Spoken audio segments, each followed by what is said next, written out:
當你以為買咗價過百萬嘅電動野馬係型格同品質嘅保證，點知原來架車行行下會無啦啦甩件。福特尋日宣布要全球召回超過86000架 Mustang Mach-E， 原因係車尾側邊塊玻璃飾板隨時會喺你高速飛緊嘅時候飛脫。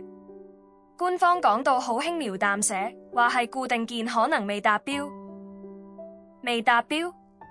講呢啲根本係成個黏合或者卡扣設計嘅結構性失敗。佢哋呢個設計失誤就好似你喺深水埗買個平價手機殼，用2日個扣就爆開咁兒戲，但今次係發生喺一架聲稱高科技嘅電動車身上。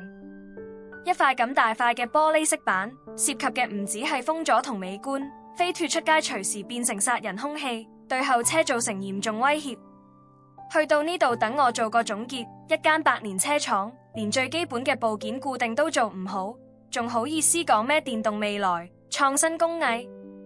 公關文件寫得幾靚都冇用，根本係將車主同路面使用者嘅安全當透明，呢種低級錯誤抵死。呢集嘅分析就講到呢度，想睇更多深入嘅專題報道，訂閱與否隨你，但我哋嘅更新係最硬核嘅。